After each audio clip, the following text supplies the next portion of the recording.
Hello, everyone, and thank you for joining us for today's webinar, Become a Microsoft Teams Rockstar, which is featuring our special guest, who actually is a Teams Rockstar, Gokan Ozcifci.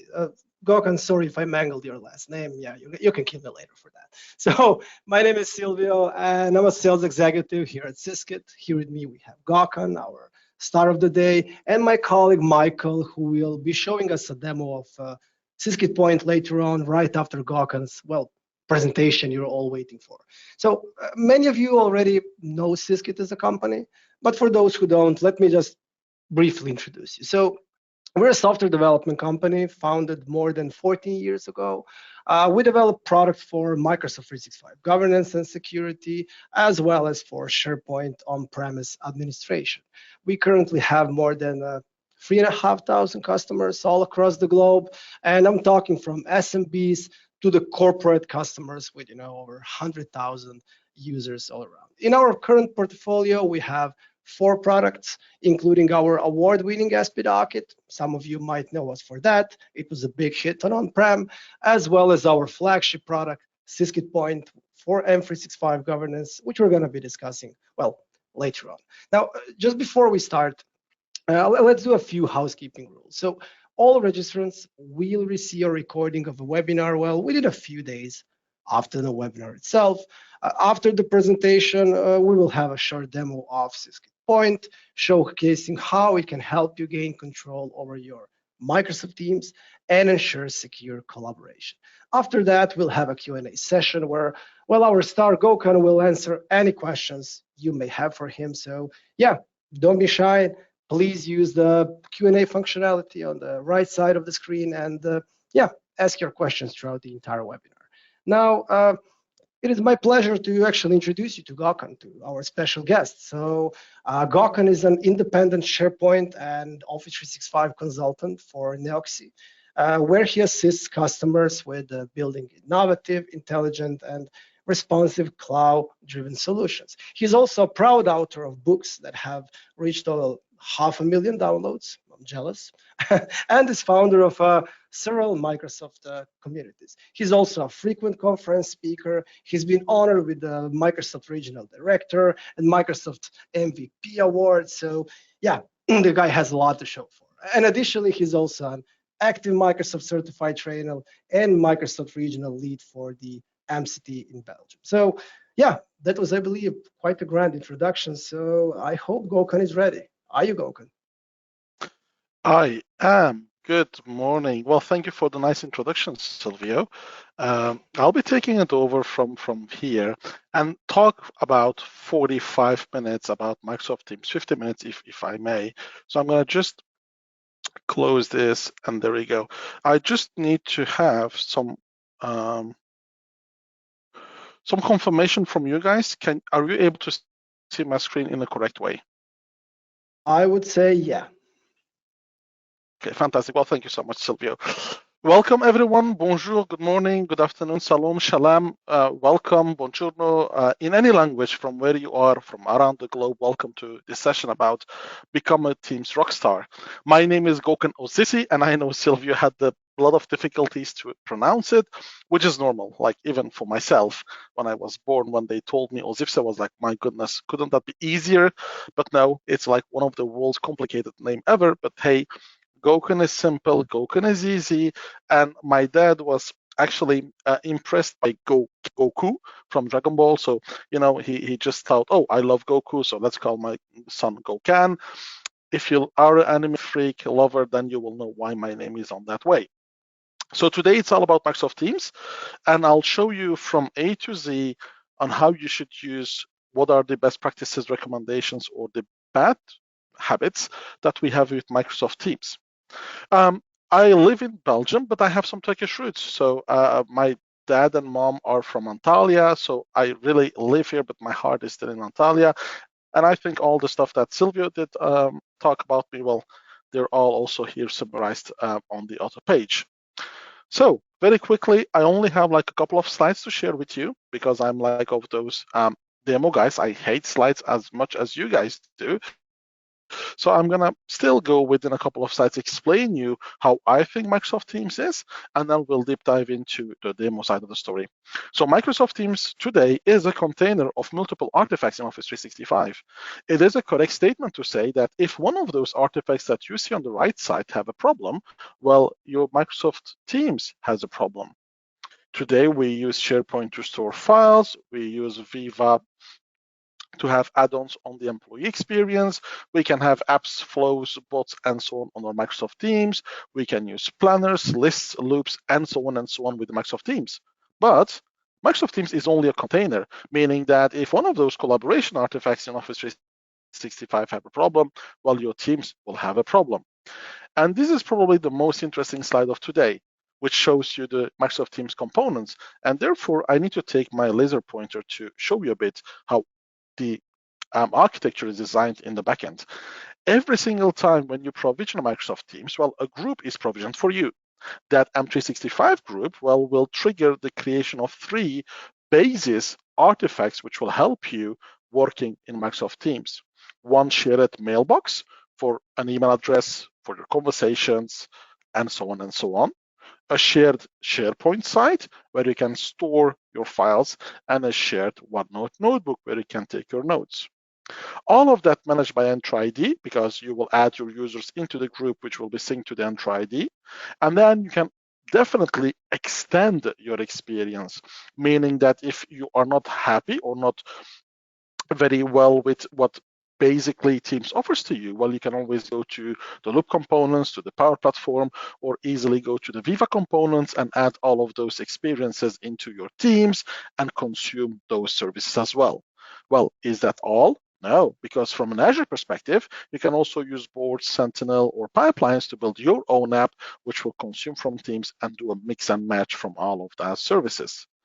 Teams is the heart of collaboration today, which will help you drive your collaboration to the next level.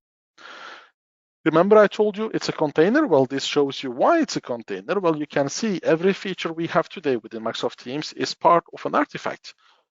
Storing files is SharePoint. Saving Loom components today is OneDrive, hopefully soon within SharePoint, and I'm gonna come to that. Whiteboards, lists, record channels, one-to-one chats, team chats, all of them are stored individually in Office 365 services.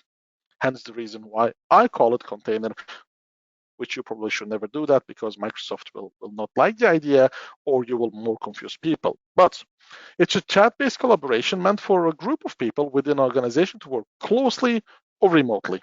And all new assets and capabilities are built on Teams first. So if tomorrow Microsoft will announce a collaboration feature, it is first built for Microsoft Teams and then for all the rest.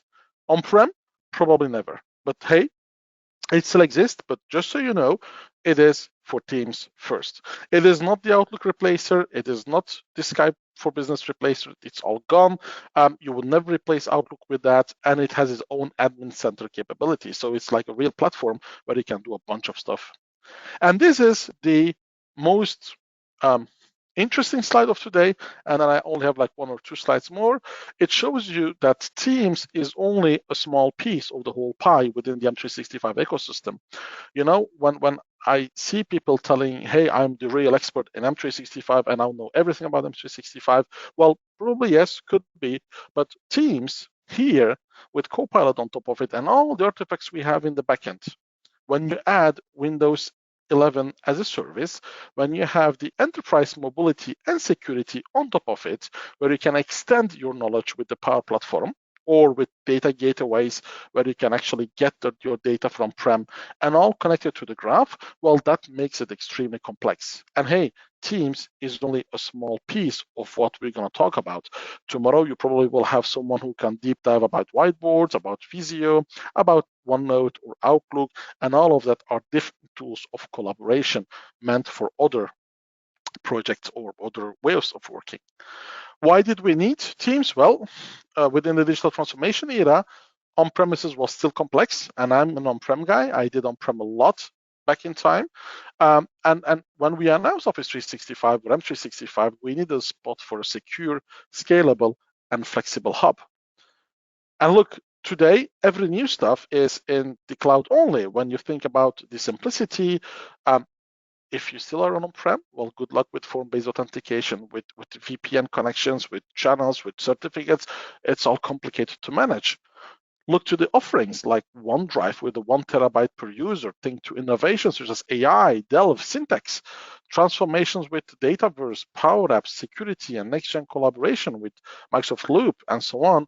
We clearly can say that Teams is the star at the moment within the M365.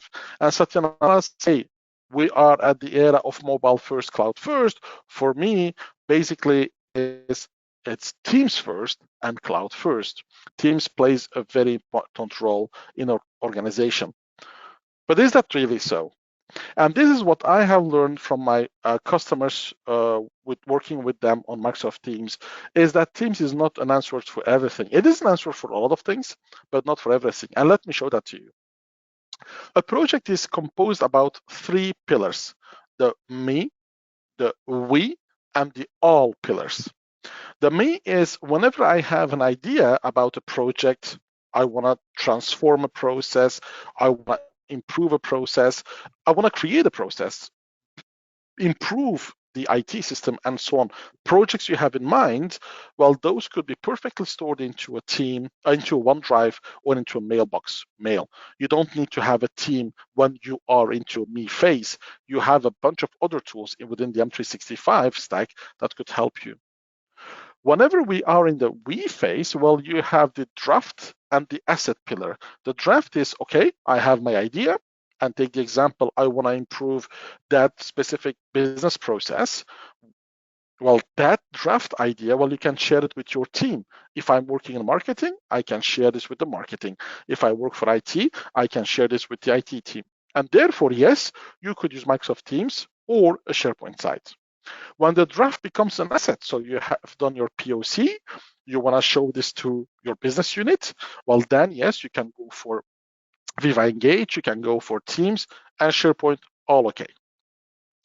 However, when it is about everyone within the organization, well, then you can go for an external facing website. You could perfectly go for a Power page. You could go for XYZ, which would be better than a Teams, right? So is it an answer for all? No, it's not. Is it an answer for the collaboration phase or the we phase? Yes, it is. So whenever you have a me or an all phase, well, Microsoft Teams does not really fit into that. It all depends again on the size of the company you have, but Teams is a perfect tool whenever we talk about the we phase. I am collaborating with my team. I am collaborating with the business unit. I am doing a bunch of stuff within a team, right? So that's how it fits into it. And the last slide before going for the demo environment is, please take that slide and go and talk to your customers, talk to your business units, talk to your different teams, and ask them how they see collaboration, especially if you are just new into the Office 365, M365 era, you don't know how people are thinking. This kind of exercise will help you a lot understanding on how they see collaboration. And let me show you an example. If you see, I have the me, we, and let's do like this, the all, as on the slide. Well, you can ask those different teams to take those actions and place them where they see the team, the channels, the SharePoint, lists, planner, and so on. A team could say, hey, planner is for me only. A team could say, oh, I could use planner for myself and for the whole team. Or maybe one team could say for the whole company. And the list, oh, could be for me and we and all. And people, you'll just see drag and drop some items, and that's on how you can understand how they see collaboration. And with those kind of exercises, you will see and actually improve the collaboration by teaching them, hey, you know what? Planner, that's not something in the me phase. Well, you can use the to app, teach them and say, hey, we can use it here only, right? For a whole company, we can do maybe DevOps, we can do something else, but Planner, that could be in a team, so let's use Planner here. And you can definitely understand on how they see collaboration and improve collaboration within the organization. Okay, slides done. Let's now go to the demo phase. Now, whenever you start an organization, well, if the IT admin did a great job, well, you will see a bunch of teams here on the left side from your team, from a business unit, from X, Y, Z. Well, here, as you can see, I have my Syskit team. Well, fantastic. You'll see it is a basic team, which has the general channel. You'll see here, I have the Files tab, which is the SharePoint as explained in my slides. And then you'll have here the notes, which is like the notebook, which is now gonna be triggered after I click on it and I can take my notes. First thing what you will see is, hey, okay, I can click on the three dots and I got a bunch of options. And the new create experience, well, it has disappeared from here to here. If I click on the plus, you can create a new team. And what you will see is you get a bunch of options. Well, you can go from a template or you can go from scratch. I'll go from scratch and I'll go for any of them. Well, this one is a bit special one because you need to be a global admin to see the org wide. But basically, the difference between private, public is like here, people needs permission to join. In this one, anyone can join. And this one, everyone is joined automatically. And you cannot leave that team. So only the owner can just kick you out from that team. The CEO, the marketing guys, IT guys, end users, power users, they will be all part of it. I'll go for a private man, doesn't really matter for the example, and I'm going to create a new team. Well, what I've seen is that some people can get very funny and they can go for Gokan is very sexy, right? And teams, well, basically, he don't care about what you have as a name for him. It's a text field. He will take that over and he's going to create that team for you. And what you will now see, as it's a private team, it asks me to add people. Well, I'm going to skip. If I come here, well, you will see, oh my goodness, I have a team which is Gokan is sexy. Well, it is a true statement. I agree with that, but it's not professional, right? So what your manager will say, oh, Gokan, come on, you can't do that. Just change that. Well, fantastic. Teams gives you the ability to manage your team and then change that. If you click here under the settings, well, you can come here and modify your team's team environment. I can just click on edit and say, okay, you know what? I made a mistake. So this is called Project Alpha. And I'm going to here also say Project Alpha. I can add a sensitivity label from preview, or I can even change the privacy mode. I'll leave it as that. The most important thing is to change the name. Well, fantastic. If I click on done, well, you will see it is done. However, if I click now here to my general channel and come under files, well, remember I told you it's all about SharePoint. In the backend, everything is stored into SharePoint. And now I have to just refresh. Come on, reload. There we go. You can see my SharePoint just here. If I click open in SharePoint, what's going to happen now is two things. This is still the name as we did add into our team. Well, that's okay. We can always figure it out on how to change this. But this is the one that's really annoying because it's hard coded into our URL. Well, I know within the SharePoint Admin Center, we can rename sites. We can even rename tenants, hopefully soon. It's not a big deal. But if you don't apply some governance around naming convention, well, you can end up with scenarios like this. It is always fundamental to have some governance policies around naming conventions and not to add anything whenever you create a team's environment, because you will end up with scenarios like this. It's even better when I add some other stuff. Here, you remember we have the general channel. Well, with the general channel, you can't do much. You only can use them, right? You can only use them. You cannot delete them. You cannot rename them. They're meant to be here. So what people aim to do is they add channels. If I just come here and say, why am I just, am I not on disturb? There we go. Okay, what's gonna happen is I'm gonna add here a channel. What people will do is they will call it marketing, just like this. Well, fantastic, I can do that. I can go for the privacy mode. I can go for a standard one where everyone will have access if they are part of the team. A private one, only me and the people who I decide to add will have access to it, or the shared one is the most complicated one, the one which is actually outside of my company where I can share with people. So if I work for Syskit today, I can have Microsoft people into my organization where we have a handshake with them and we can start collaborating with them and improve our tools internally. So I'll go for the standard one, just basically, and then click on that. What you're gonna see is it's gonna add a new channel on the left side, marketing.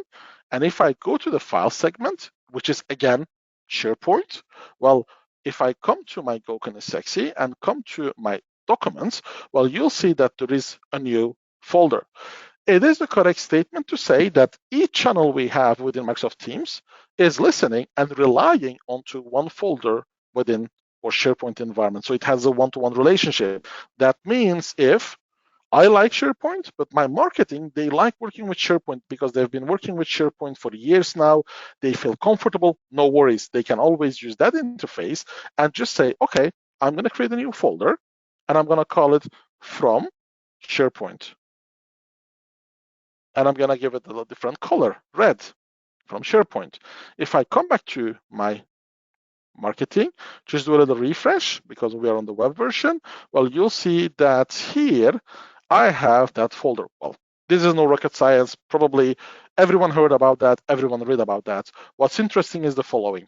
If I add a new channel and say marketing, well, now Teams is going to say, Gokan, you can't do that because it's already taken. Well, yes, thank you, because it has the same name, marketing and marketing. What a lot of people now do is they use emojis, which is fantastic, don't get me wrong.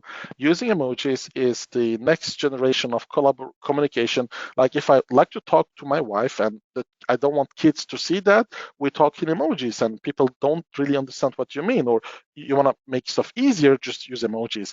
I could do this, right? I could close this and say marketing budget discussion, but that's boring, right? That's really, really boring. So what people will do is they will just open the emoji box and then add a dollar sign. So I know with one emoji that I am discussing now around the budget of marketing. The error has disappeared. I'm now adding this. Come on. My environment doing so weird. Okay, now you'll see that the marketing dollar sign is created. I'll come to files. And what do I see? Isn't that weird? Like I did never create that folder into my marketing dollar sign. I did create this in the marketing, yes. And I never did create this under the marketing dollar sign. And it still comes here. Remember what I told you, that each channel was relying to one folder? Well, if I do a refresh on my SharePoint site, well, you'll see that the provisioning engine didn't provision the dollar heart sign. Wow, let's make another test. I'm coming here again, add a channel, and I'm gonna say marketing. And now I'd like to discuss around the love we are getting through LinkedIn, through Twitter, through other social media. So I'm gonna add a heart sign. And now again, you'll see the error has disappeared. I'm clicking on add on a standard channel. Now the channel is being added again. If I open my project alpha, come to my files, and now it's empty. Wow. So the dollar sign has the file, the heart sign does not. So let's make another test.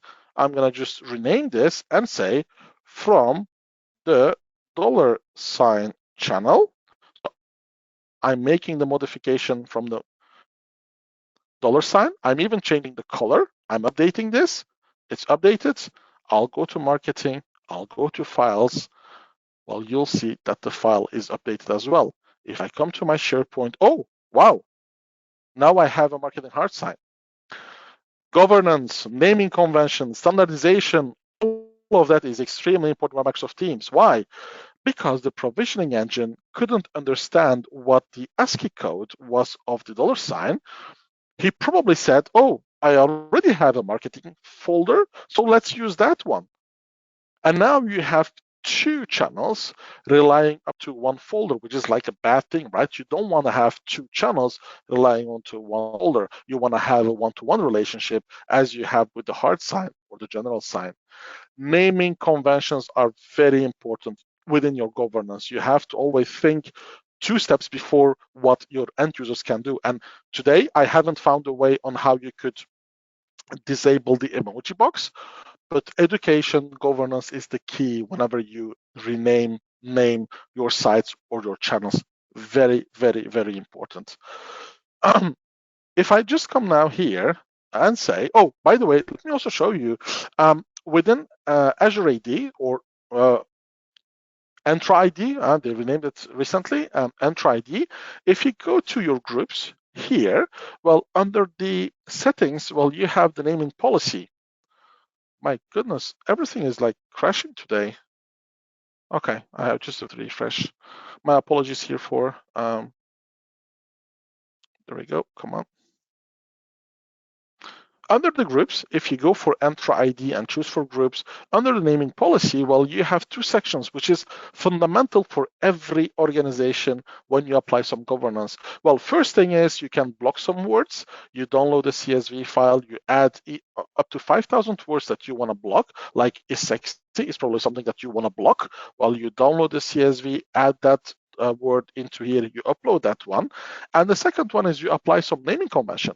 You can add some prefixes and suffixes to your naming convention. So I could say, okay, here at the start of my name, I like to add a string which is called M365 dash.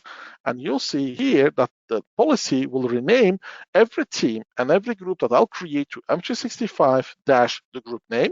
And I'll also can go to an attribute from Azure Active Directory or Entra ID, and I can choose for department, company, office, state, country, or title. What I do is the department, so I can know, oh, hey, I have a group, and this is the context of the group, and this is the person who did create that. So it gives you already a bunch of insights around the naming of your group, which is very important to know. If I come back here and add a new one, I'll go for a private channel. And here, boom, instead of going for the standard, I'll go for the private one and say, create that. Well, it's almost the same experience as we had with the standard channels, but now he's asking for people. And here, well, if you want to collaborate with colleagues, friends, your manager, they have to be part of Project Alpha before in order for them to add here. If they're not part of Project Alpha, well, you'll not be able to add them here. So I'm going to just skip this. Make sure that my Project Alpha is shared with other people. So I'm clicking on Add Member, and I'll add Jack Sparrow, Captain, adding here. And he is like a member. That's cool. I'll go for Blackbird, Edward Teach. I'm adding. There we go. As a member. And do I have like another one? Hector Barbosa, just here as an owner. And I can just choose the owner member just from here. Now I'm closing it, and only now, after sharing this with those people, I can come to my private channel, which you can see has a little lock, meaning that this is a private channel. I can just add here members and start collaborating with those people. Jack Sparrow, just add.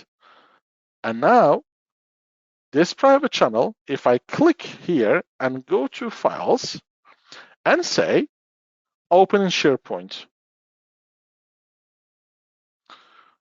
what you're gonna see is here, he used my site, the name of my site, added a dash, and then added the name of the private channel.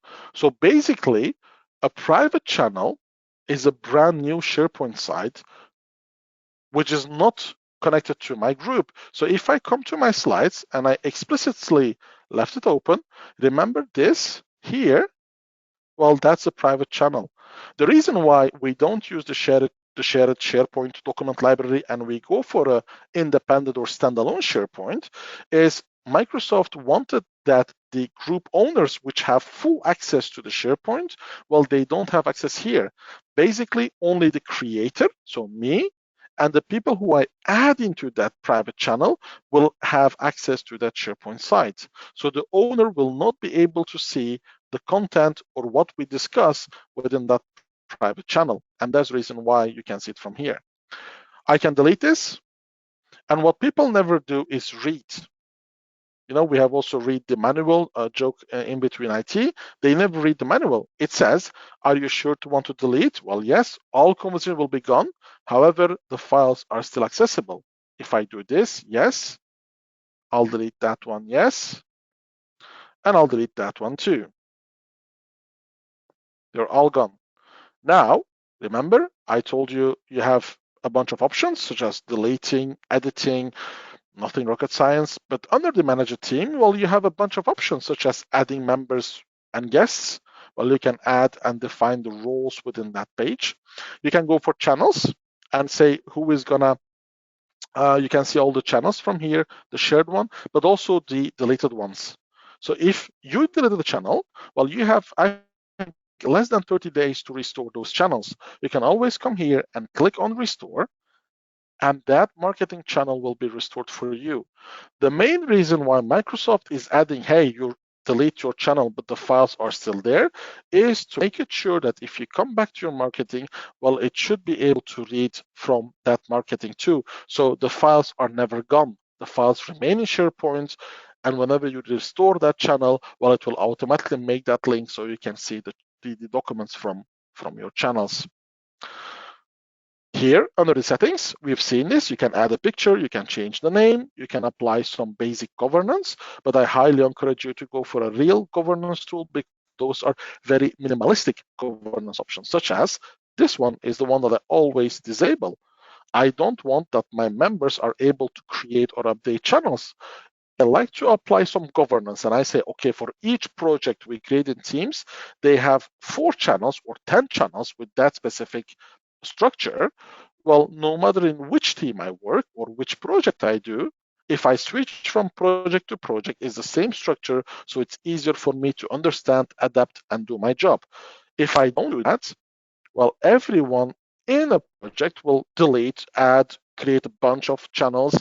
And if I move from one project to another, I will have very, very difficult time to understand on how they work. So it all depends on how the company culture is and how you want to manage your environment. Also, permissions for guests. Can I enable or disable mentions? Fun stuff.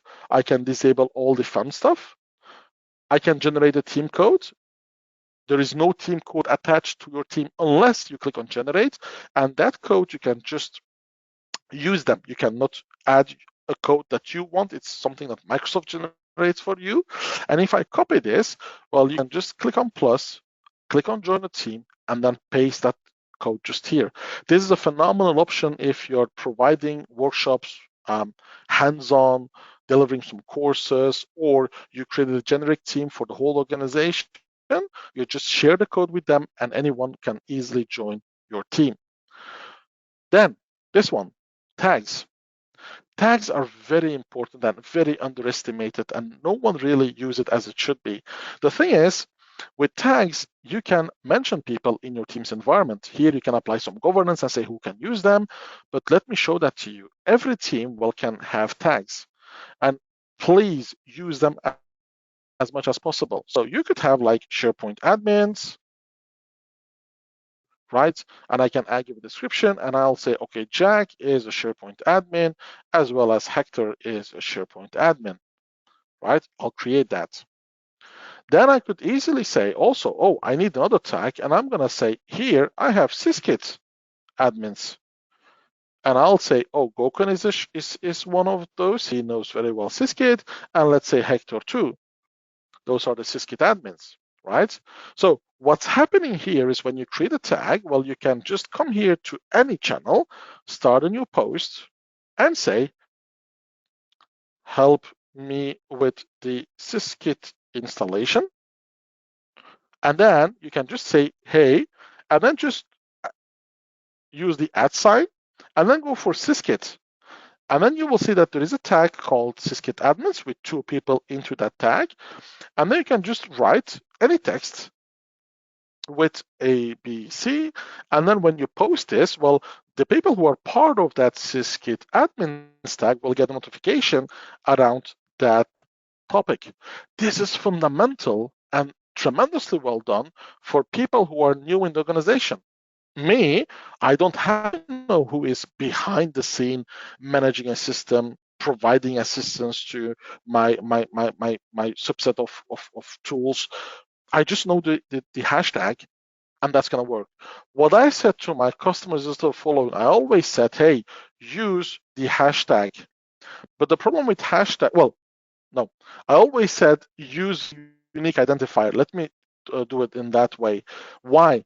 Because if you use a unique identifier within your tags, well, people don't have to know the name of the tag. They just need to know the unique identifier. So if I come to Syskit admins and say, from now on, every tag in my environment has to start with dash dash or dollar sign, or I always said use hashtags in front. But I discovered that Viva Topics is using the hashtag for showing pages. So don't use that one if you're using Viva Topics, or consider doing Viva Topics. Here, what I will do is I will go for dash dash and click on save for the Syskit admins. And I'll do the same for the SharePoint admins. I'll click on SharePoint admins, come here and say dash dash and save this. And now what you see is I have dash dash Syskit admins, dash dash SharePoint admins. It's part of my governance. Whenever someone joins a team or joins a company, I tell them, hey, don't worry if you have questions, just use dash dash and see all the tags there. Okay, I'll do that. I'll continue my draft, and I'm gonna say help with SharePoint. Hey, people. And then I'm doing an @ sign and then just dash dash. And then what you're going to see is that Teams will show me automatically all the tags starting with dash dash. Now I don't have to care about, oh, was Jack into the SharePoint team, or did Gokan move from Teams to Exchange and so on? No, I just know my unique identifier and I can use them. And I can just say SharePoint admins, and those people will be notified. If I use the hashtag, well, you'll go, normally I have something like ESPC, there we go. If I use hashtag, which is not part of the tags, it will show me all topics I have within my environment. And if I post this, well, you'll see if I click on this one, it's going to be a pop-up from Teams telling me, okay, those people are part of that hashtag. You can start a chat with them. And if I click here, well, it will go to the topics page, which is generated automatically by me by Microsoft Syntax. I would love to talk hours about Syntax, but it's not a part of today. Just so you know, if you have Syntax, by using a hashtag, you can make a reference to Viva Topics within your organization, which is a page which automatically generates, aggregates all data about one topic. And apparently ESPC 17 is one of those topics. Talking about conversations, post, well, it is fundamental to know that you can actually choose from a post to an announcement. Hey, very cool.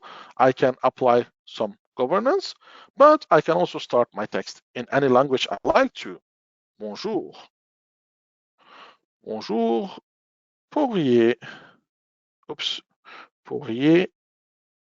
vous m'aider, s'il vous plaît, avec ce chien? So that could be a text in French, and it looked like I did a mistake. Oh, there we go. That should be okay. M'aider avec ce chien. It's in French. So in a world where, or in countries where English is not the main language or not the native language, well, and especially if you have a lot of people working from everywhere around the globe, well, you could have people talking to you in any language. And this one is in French. If you don't know very well French, well, you can easily click on the 3 dots. And under the more actions, well, you have 2 very interesting features. The first one is the translate. Well, I can click on translate, and Teams will translate this text only for me, so not for the whole team, from the language that he detects to your preferred language. So if in Azure Active Directory or in Enter ID, your preferred language is set to English, it will translate this to English. If it's in Turkish, in Turkish. If it's in Portuguese, it's going to be in Portuguese. Well, you'll know this by seeing that little icon telling you that this text has been translated. If I click on the three dots, I can just come back to the original one. But what's really interesting is the immersive reader. If you click on the immersive reader on a text that you don't understand, well, you have three options. The one from here, which is like the text preferences, which will show you text size, the spacing, the font, and so on. You can go and show the adjectives, verbs, adverbs, and so on. But this is the most interesting part of the story. I can translate the whole document. I can choose a language, and I'll go here for English, and I'll just go for English United States. And I can translate the whole document. So I can go word by word, but also the whole conversation. And then you have here the picture dictionary. If I click on that one, which I have clearly no idea what a dog or a chien means, well, you can listen to the French pronunciation, to the English one, and it will try to explain you what a chien means. And not every word is like very well explained, but you can see help. Someone is drowning and shows you that that person needs help. The police, it shows you that begging for me. And it does that in almost any language that you can have with Teams. So this is a fantastic way to help you understand what's going on with Microsoft Teams. If I come back to my team just here, well, I can start a new conversation. And let me start a new conversation just here. And I'll start a new conversation with Jack Sparrow. There we go, just here. Or you know what, I'll go with Hector because I never talked to Hector that much. And I'll go for Hector Barbosa just here. And I'm going to say, hey, boom. Well, that's the classic way of collaborating with people, right? If you right click on the sent message, you can delay the delivery. So you can chat with your manager at 11 p.m., 12 p.m. So you make him believe that you work very late by night. So you can do that. He will never know that you do that. But what's really interesting to know is, you can go for your text, but you can also go for, if you click on the plus button, for the loop components. Loop components are stored into your OneDrive when you go for a chat, and hopefully soon they will come within channels as well, where the loop component will be stored into SharePoint. Why do I say that? Because if you share a loop component in an email, which we can do, right? Email and Teams were the first one being able to use loop. Well, you have to make sure that the person that you share the loop has access to your OneDrive. That was a bad thing, and that's the feedback that we gave to Microsoft. And now they're working to bring loop components to channels, which is stored into SharePoint. What you can do is you can just start a bulleted list. That loop component will now be created into your team. And then I can just start adding some stuff. And I can see that something went wrong. So I'll probably just start again, plus. I'll go with the loop component. I'll go for bulleted list. Hopefully this time this will work. Okay, he is sharing the link with Hector Barbosa. He will get access to that one. So if I say this is a test, and I'll just write 1, 2, and 3, and I send this. Well, the difference with the static text, here you have to click on edit the message, and here if you add something random and click on save, you'll see that this text has been edited, right? Oh my goodness, come on. Here within the loop component, well, I can just continue on stuff that I've been adding into the component. So we are moving away from static data to dynamic data. And any one part of my chat, and that could be Jack Sparrow, Hector Barbosa, or XYZ, well, they all can use that dynamic data and modify it, and that will be replicated to everyone. This is fundamental whenever you send an email. So you can just take that loop component, add into a mail. When you send that mail out to your customer, you can always go to your sent items, click on sent items, retrieve that email and change the value, and the value will be reflected all the way at your customer or vendor. Here within your team, and I know we are almost short on time, but let me show you a couple of more things. Here on Project Alpha, when you click on plus, well, you can add all the applications you need. So if you want to use the PowerPoint connector, the PDF connector, Viva Learning, and so on, you can easily click here and bring that application on top. Or you can click on the three buttons and then just choose for the, for the apps you want to just show here. And then if you like to, show an app, you can just click on unpin, search an app here, and then say, okay, I like to pin this, and that app will come here. Don't get me wrong, the admin can enforce some of those apps, but the end user can always unpin and pin some apps just for them just here. Finally, the last example I want to show you is the integration with Power Platform. Within Microsoft Teams, if you go for the Power Apps app on the left side, or when you choose for the three dots, well, here you can always start building new apps. Every time when you click on Start New, it will ask you to build an environment within Dataverse, which is called Dataverse for Teams, which is a free version of Dataverse, and you can start building your apps within that environment.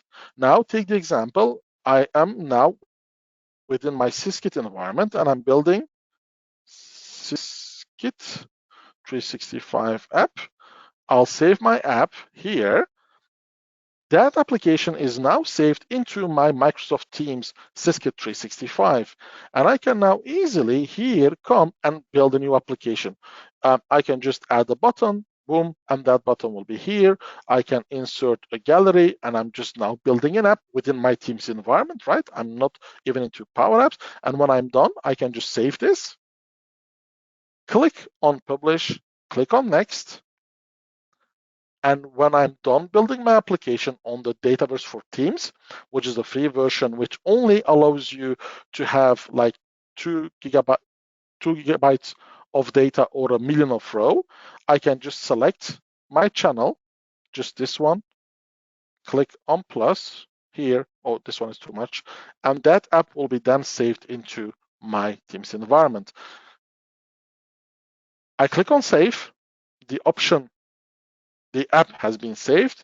If now I come back to my team, just here, go to Syskit under General, well, you'll see that now I have my app under the tabs. If I click here, well, you'll see that now my Teams environment is getting to that Dataverse for Teams, loading that app, and I can just use any Power App, any Power Automate flow, or even any Power Virtual Agent from Dataverse for Teams. In 45 minutes, I tried to explain you what Microsoft Teams was, on how you can easily collaborate, what governance is really important, naming convention was really important, that loop components are the next generation on building communication around dynamic data, and the integration with Power Platform. That being said, I'm going to hand it over to Silvio, which can now take it over, and we'll deep dive into why governance is important with Syskit. Thank you, Gokan, a lot. That was so much of useful information. The presentation was over 9,000. Yeah, it was a bad joke. I'll see myself out. So yeah, okay, everyone. Again, if you have any questions for Gokan here, just submit them for our Q&A session later. He'll be more than happy to answer them for you. And yeah, don't be shy about it. So before that, we're gonna have we're gonna give Gokan a bit of a break here to drink some water, wipe the sweat, and yeah, we're gonna hand the things over to Michael from Syskit to show you how Syskit Point, our solution, can actually help you, well, gain control over your Microsoft Teams. Michael, are you ready? Yeah. Thank you, Gokan, for the great presentation and showing us what Teams is really capable for. I'm now going to do a quick demo of Syskit Point to expand on all of these capabilities to make them even better. So for those who don't know, Syskit Point is a management and governance platform for M365, and it helps companies of any size with fast growing environments to get a better control over their user access, inventory management across multiple workloads, as well as enforcing governance policies. And most importantly, it keeps your environments clean and properly governed and secure. So let's dive into the fun stuff and look at Syskit Point in action. Okay, the first feature I like to go over here that might help you manage your teams is our Teams inventory, which allows you to have complete visibility into your teams, explore what's been created and by whom. It also enables you to explore memberships and guest users along with real-time actions to manage all of these needs. So here I have opened our Teams and Groups overview, where you can see all of the teams and groups in your environment. And for instance, if you were an admin who wanted to manage a particular team, you would kind of open it in the screen and you would get a detailed view into general data about this team, all of the members it has, owners, if they're owners or members, all of its shared private channels and so on. And if you were to drill even deeper into our sites overview screen to get to the connected SharePoint site, you can see here all of the content like folders, files, document libraries, and so on, and even all of the permissions any user might have over this team, and what kind of access this kind of relates to. There's also a couple of actions you would use to probably manage your team. For example, you can grant access to users, add owners or members, or even change sharing settings. Another useful feature for managing your team would be these reports you can execute per team. For example, let's take this permission matrix report. This basically gives you a detailed view into which documents can be accessed by which users and exactly which permissions enable them to do so. For example, if I were to expand on all of these data here, I know this kind of seems like there's a lot of here, but for example, you can see that we have a Word document here, and you can see that the user has access to it because of a sharing link that's been made available to them. Or for example, you might have you might see that some users have access to a particular file because they're a part of the members group and so on. And there's also some other reports here, for example, the externally shared content, which is the same as the previous one, but enables you the same display of data. For example, if you want to see what kind of data is shared with guest users, so you can see how content is reached from the outside, or even our file and page activities report. For example, here you can select a time period and see various different activities. For example, if somebody accessed the file or visited a list, and you can see when that happened and who did it and stuff like that. Okay, one of the features that will also help you manage your teams is our alerts features, which you can configure per team or tenant-wide. So, for example, even though it's useful to manually manage all the previously mentioned interest points, it's even better to be notified when something like this happens. So our alerts feature enables you to do exactly that, to get notifications for things like when somebody shares a private team to a public team, if they, I don't know, access a file, download a file or something like that, or if they even externally share some content and things like that. Okay, let's jump to our report center. Here is, even though I already mentioned reports on a per team basis, our report center has like a lot of different reports you might use. One of them might be the user access report. So let's say you have a specific user that you'd like to see what teams and groups he has access to, or even which content is available to him on how he got that access.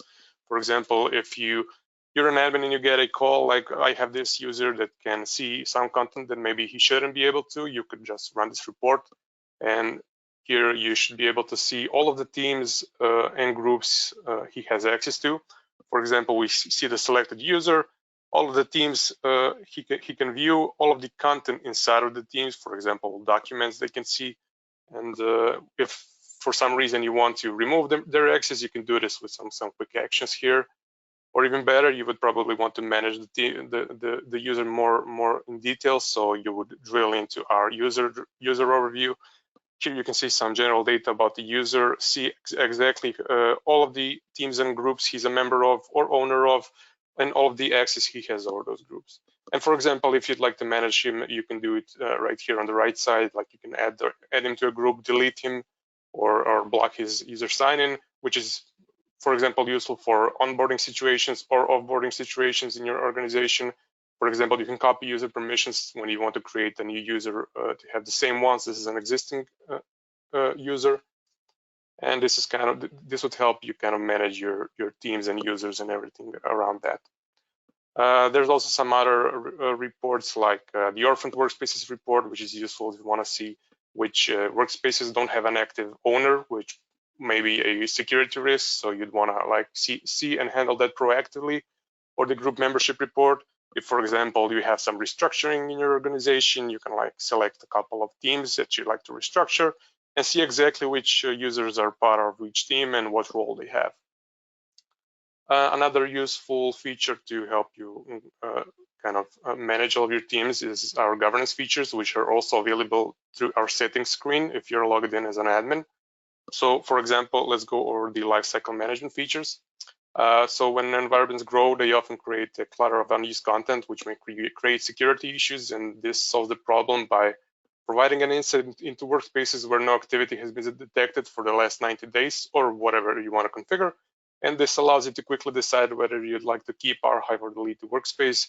And you can even automate this to delegate tasks to, for example, owners of each workspace and define how they should handle these kind of jobs. We also have access reviews that you can configure through these screens.